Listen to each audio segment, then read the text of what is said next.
Boleh saya lihat tangan-tangan yang diberkati oleh Tuhan, tangan-tangan yang menikmati anugerah Tuhan sepanjang minggu. Puji Tuhan, kita bersyukur memiliki Allah yang rela mengorbankan dirinya demi menyelamatkan kita semua. Mati dan bangkit pada hari ini menunjukkan bahwa pengharapan kita di dalam Tuhan tidak sia-sia. Mari kita satu di dalam doa. Bapa, terima kasih atas anugerah-Mu bagi setiap kami. Terima kasih atas keajaiban yang Tuhan kerjakan, kemenangan demi kemenangan yang Tuhan berikan bagi kami.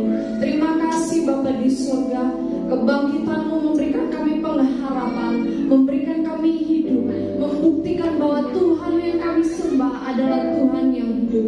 Terima kasih Bapa di surga, terima kasih untuk penyertaan-Mu bagi setiap kami. Kami bersyukur kepada-Mu Tuhan.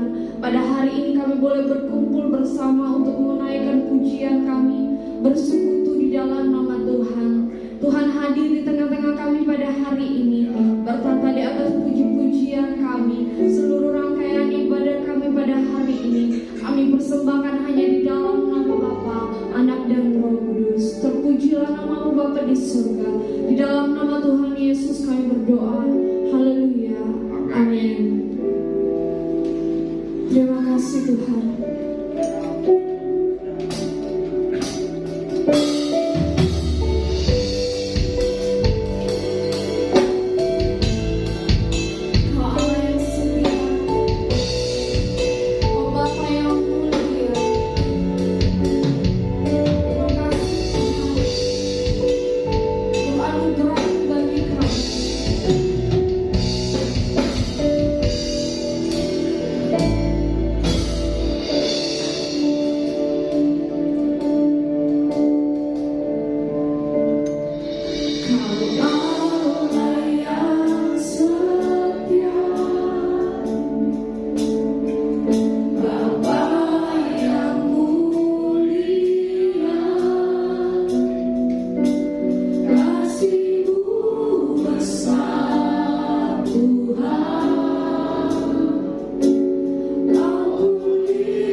Haleluya.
firman Tuhan pada pagi ini.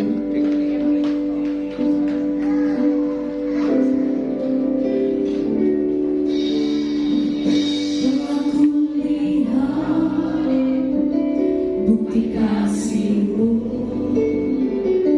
Kau menderita gantianku. Dengan darah-Mu, Kau selamatkanku. Hidupku hidup menyerahkanmu. Telah kulihat bukti kasih-Mu, Kau menderita gantikanku. Dengan darah-Mu, Kau selamatkanku. Kini ku hidup menyerahkanmu. Terlalu besar kasih-Mu, Bapa, pengorbanan yang Kau berikan bagiku. Terlalu mahal darah-Mu, Yesus, tercurah untuk menebus hidupku. Kami telah melihat kasih dari Tuhan. Telah kulihat bukti kasih-Mu, Kau menderita gantikanku.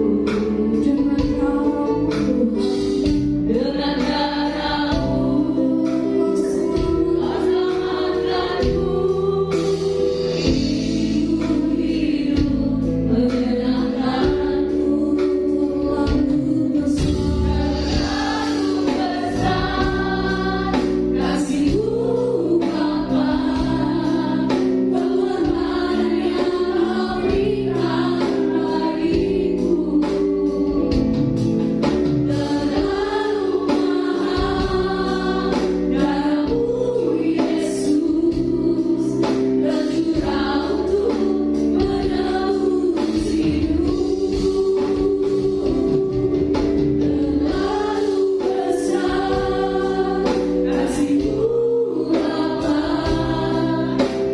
pengorbanan yang Kau berikan bagiku. Terlalu mahal darah-Mu, Yesus, tercurah untuk menebus hidupku. Sekali lagi kita naikkan pujian ini, Bapak Ibu jemaat bisa kita untuk Telah kulihat bukti kasih-Mu, Kau menderita gantikanku. Dengan darah-Mu, Kau selamatkanku. Kini ku hidup menyenangkanku. Terlalu besar kasih-Mu, Bapa, pengorbanan yang Kau berikan bagiku.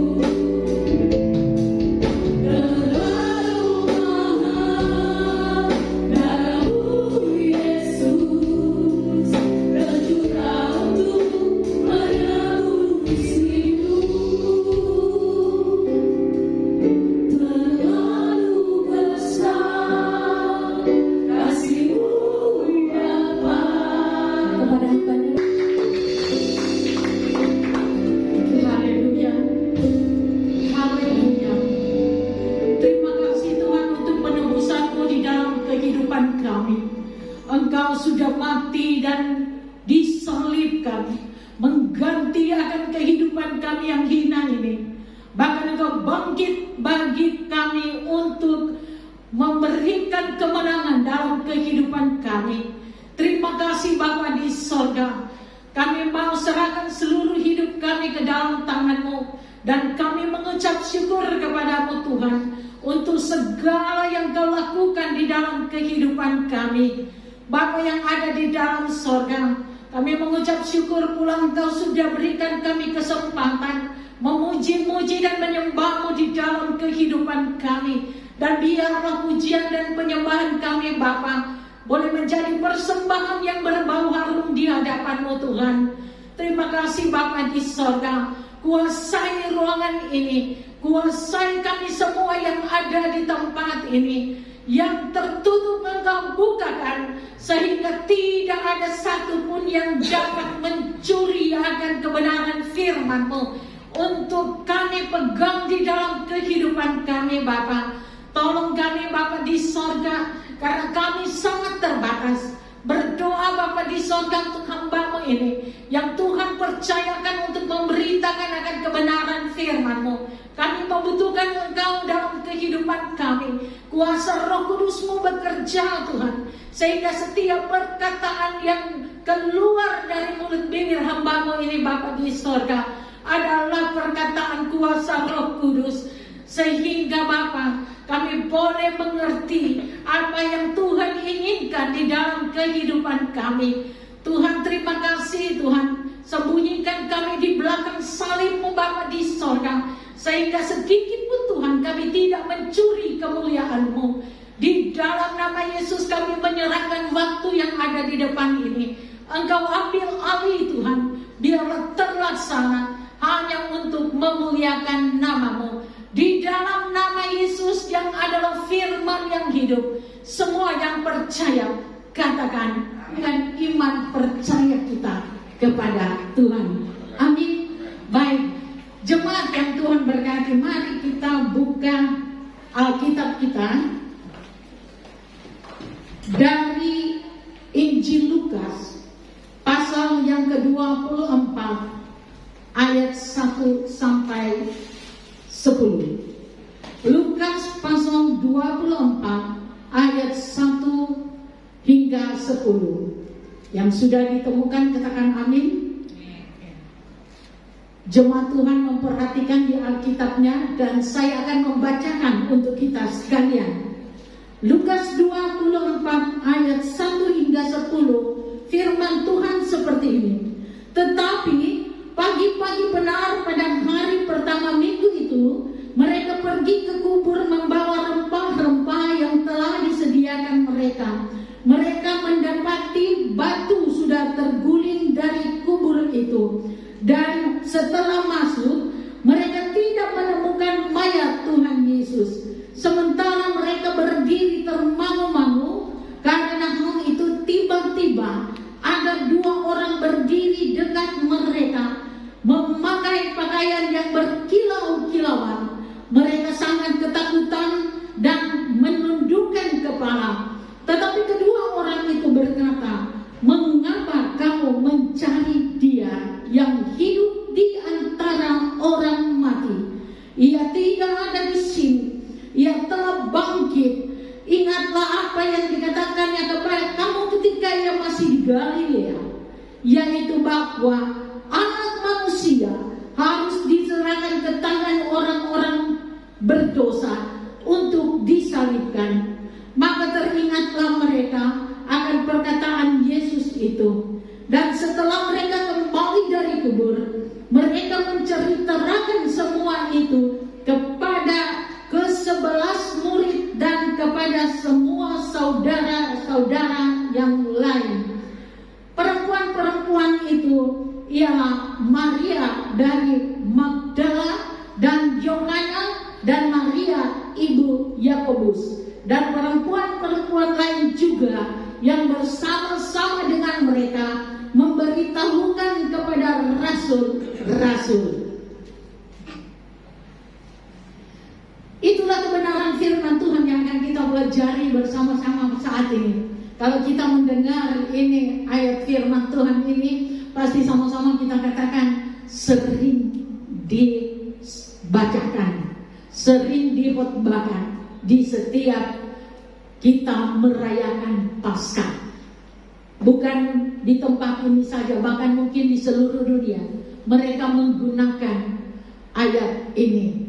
Tetapi saya percaya setiap firman Tuhan yang kita baca, ada hal-hal yang baru yang kita akan temukan. Bukan hal yang lama, tetapi hal yang baru yang dapat membangun iman percaya kita kepada Tuhan kita Yesus Kristus. Nah, melalui bacaan kita saat ini, kita dapat mengetahui bahwa yang pertama kali mengetahui Yesus bangkit adalah perempuan-perempuan dari Galilea.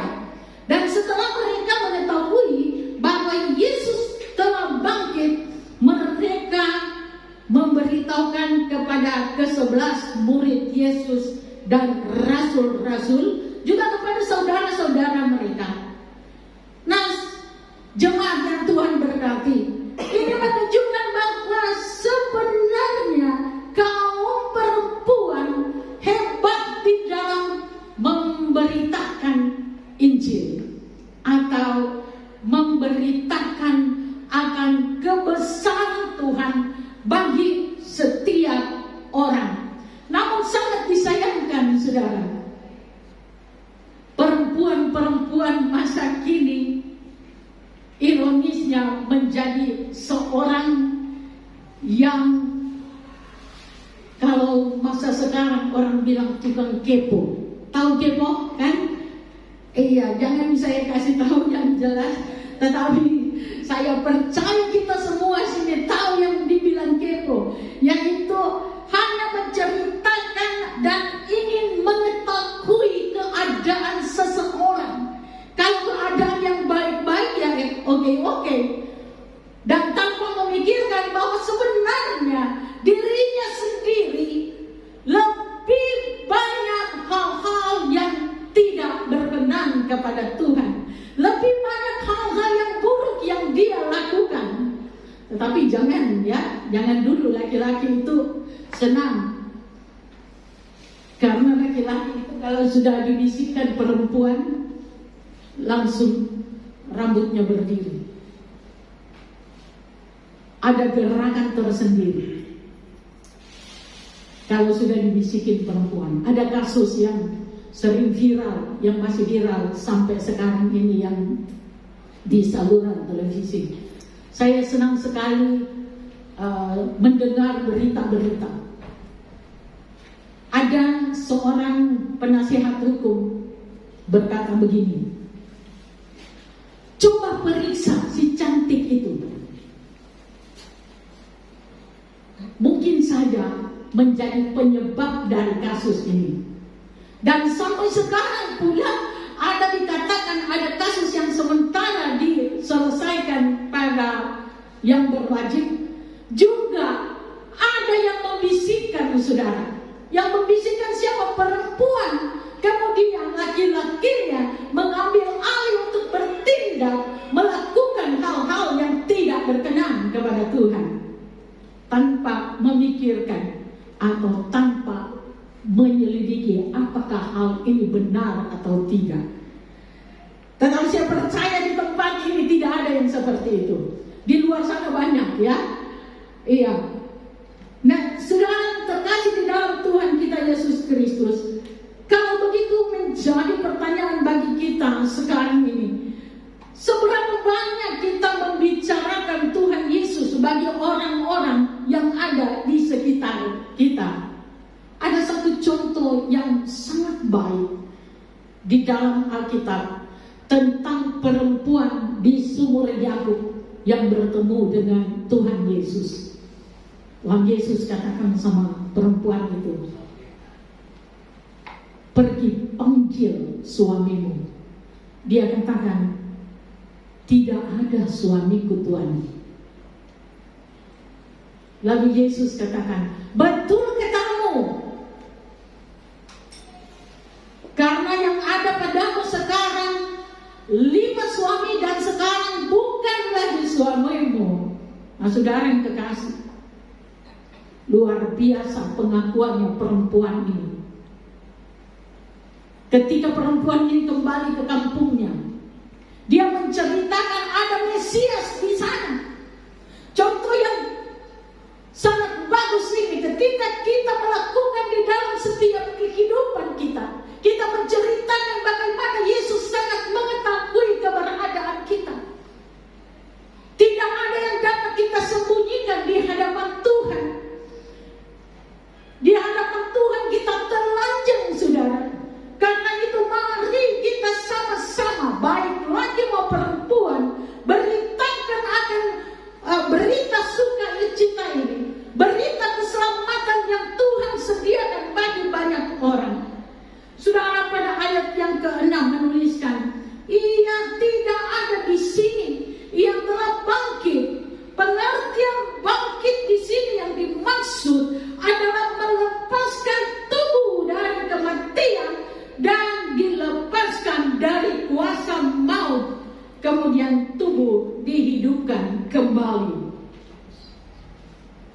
Jadi sudah mati, kemudian dihidupkan kembali. Itu pengertiannya, saudara.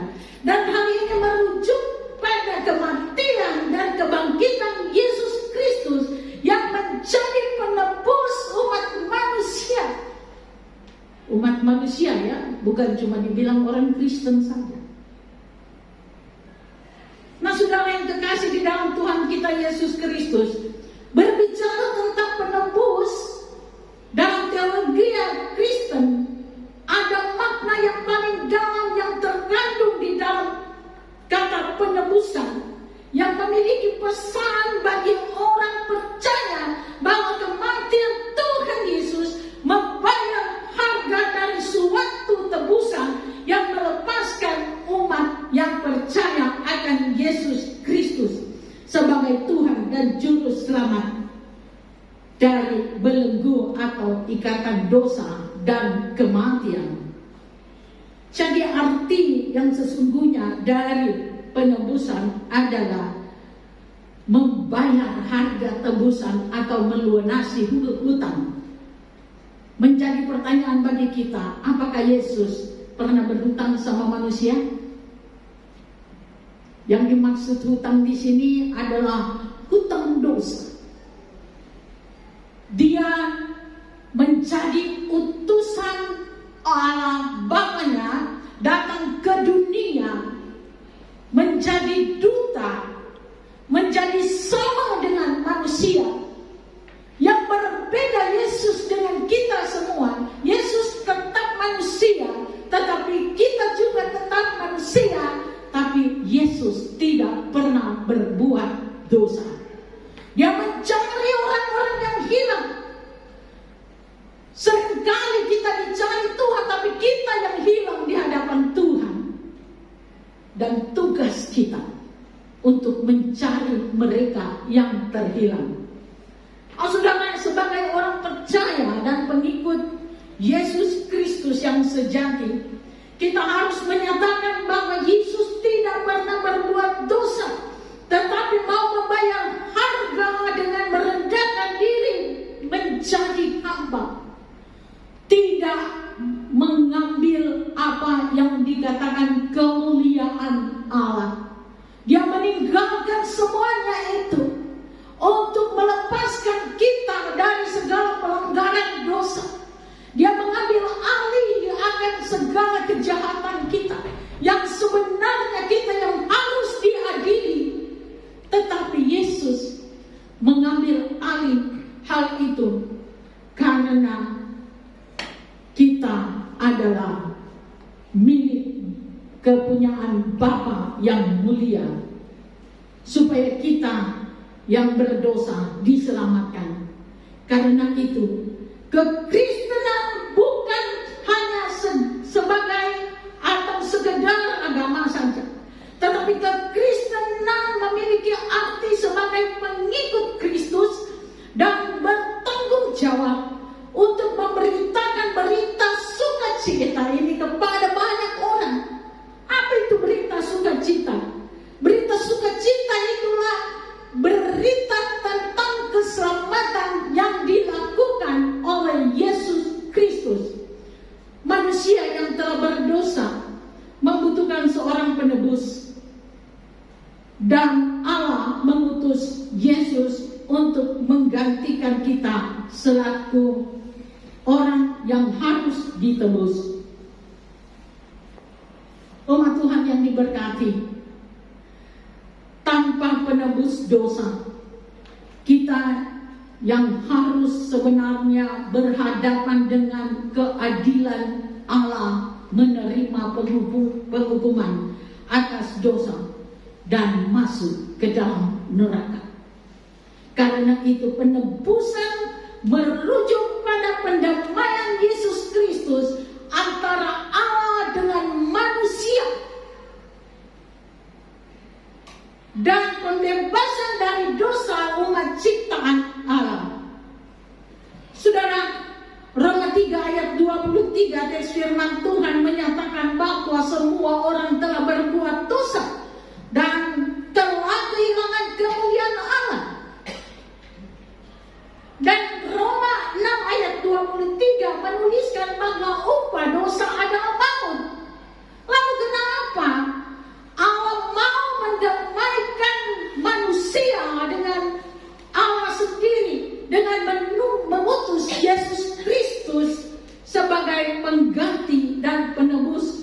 manusia? Ada yang tahu? Jawabannya adalah Tuhan tidak menghendaki ada yang binasa, melainkan supaya semua orang berbalik dan bertobat. Nanti di rumah baca 2 Petrus 3 ayat 9 bagian B. Artinya Allah memberi kesempatan bagi kita sebagai orang yang percaya untuk bertobat, meninggalkan kehidupan yang lama dan kembali untuk menerima pengampunan dan keselamatan yang kekal. Hal ini menuju pada panggilan Allah yang belum mengenal Dia juga. Yesus Kristus itulah juru selamat kita karena Allah mengasihi umat ciptaannya. Saudara, dalam Injil Yohanes pasal 3 ayat 16, barangkali ada yang sudah menghafal ini, ya. Kalau kita di sekolah minggu dulu disuruh hafal, tetapi saya sekarang sudah lupa. Jadi saya harus bacakan kembali untuk kita sekalian. Firman Tuhan seperti ini, karena begitu besar kasih Allah akan dunia ini, sehingga Ia telah mengaruniakan anaknya yang tunggal, supaya setiap orang yang percaya kepadanya tidak binasa, melainkan beroleh hidup yang kekal. Nah, saudara yang kekasih di dalam Tuhan kita Yesus Kristus, hal ini mengungkapkan isi hati dan tujuan Allah untuk menjangkau semua umat ciptaan Allah di seluruh dunia. Allah menganugerahkan anaknya yaitu Yesus Kristus sebagai korban penebusan dosa di atas kayu salib. Pendamaian dengan manusia akibat dosa mengalir dari hati Allah yang penuh kasih. Korban Yesus Kristus bukanlah sesuatu tindakan, bukan suatu tindakan yang terpaksa, saudara. Dan Yesus pun rela melakukan tugas yang diperintahkan Bapanya kepadanya. Dikatakan setiap orang yang percaya. Nah, saudara, kata percaya mengandung arti yang sangat utama dalam kehidupan kita sebagai umat yang percaya kepada Yesus Kristus. Kita boleh dapat melihat kata percaya yang sangat kita pegang. Kalau kita bilang kita percaya, peganglah sungguh-sungguh. Sama dengan kalau kita pacaran, atau kita suami istri, kita percaya sama saya. Begitu juga kita dengan Tuhan Yesus. Yesus bilang, adakah engkau percaya sama saya?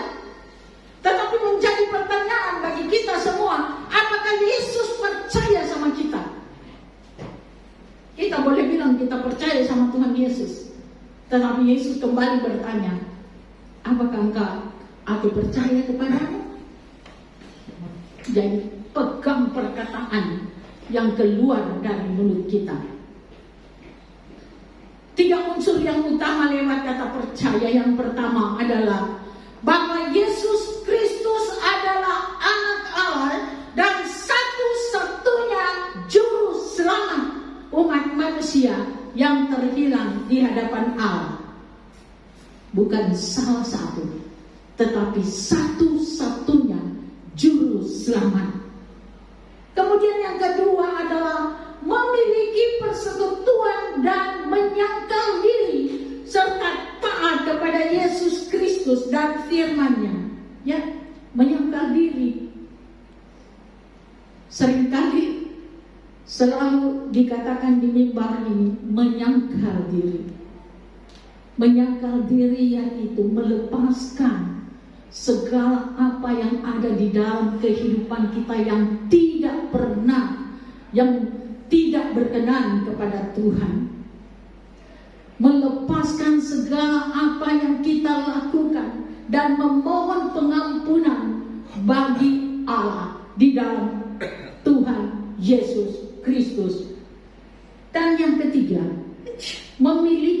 kepercayaan yang penuh bahwa Yesus Kristus mampu dan bersedia menuntun kita pada keselamatan yang kekal dalam persekutuan dengan Allah Bapa di sorga. Nah, saudara yang kekasih di dalam Tuhan kita Yesus Kristus, ketika kita mengetahui bahwa penebus kita adalah Yesus Kristus,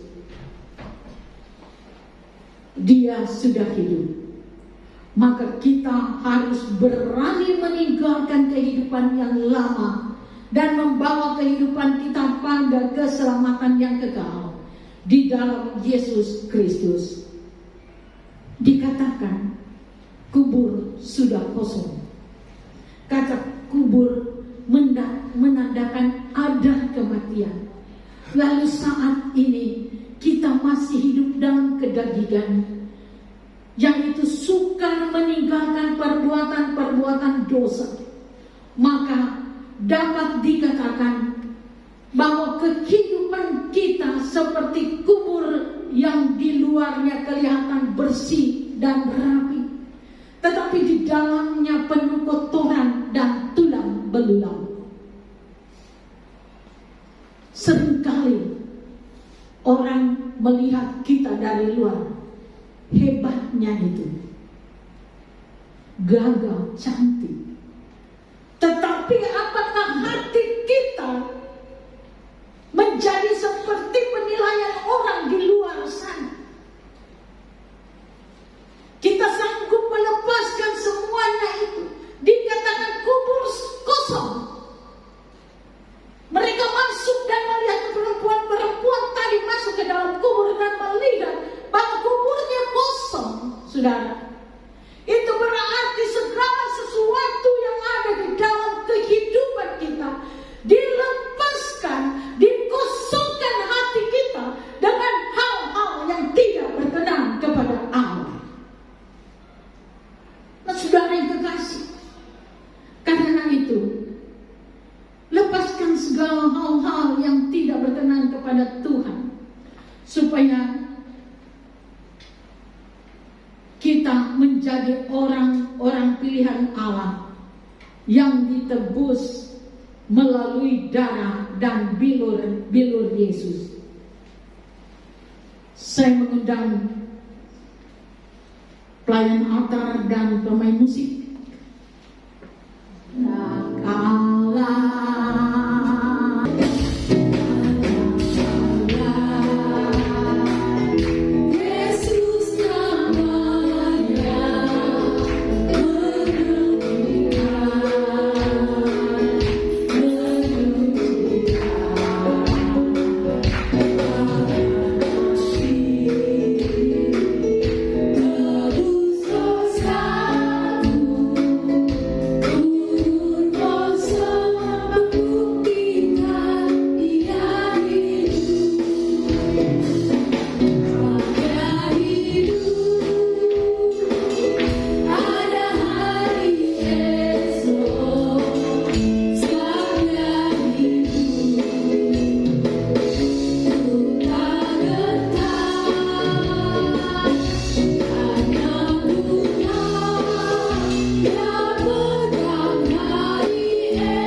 cuma Tuhan, saya minta untuk berdiri. Mari kembali naikkan pujian kita kepada Tuhan.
Hamba-Mu memohon berkat-Mu bagi umat-Mu yang Kau kasihi.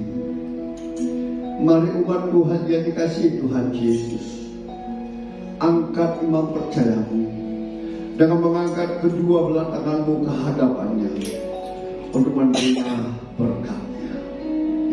Diberkatilah Engkau di kota, diberkatilah Engkau di ladang, diberkatilah buah kandungan-Mu, diberkatilah keluar masukmu, diberkatilah usaha pekerjaanmu, diberkatilah studimu, diberkatilah segala yang kau kerjakan untuk Tuhan. Tuhan membuat engkau semakin naik dan tidak pernah turun. Engkau menjadi kepala dan bukan menjadi ekor. Mulai pagi siang hari ini sampai kekal selama-lamanya. Yang percaya diberkati Tuhan, dilindungi, disertai dan dipelihara Tuhan, sama-sama kita katakan amin. Berkenan untuk Tuhan Yesus. Terima kasih, Tuhan Yesus memberkati. Selamat Paskah.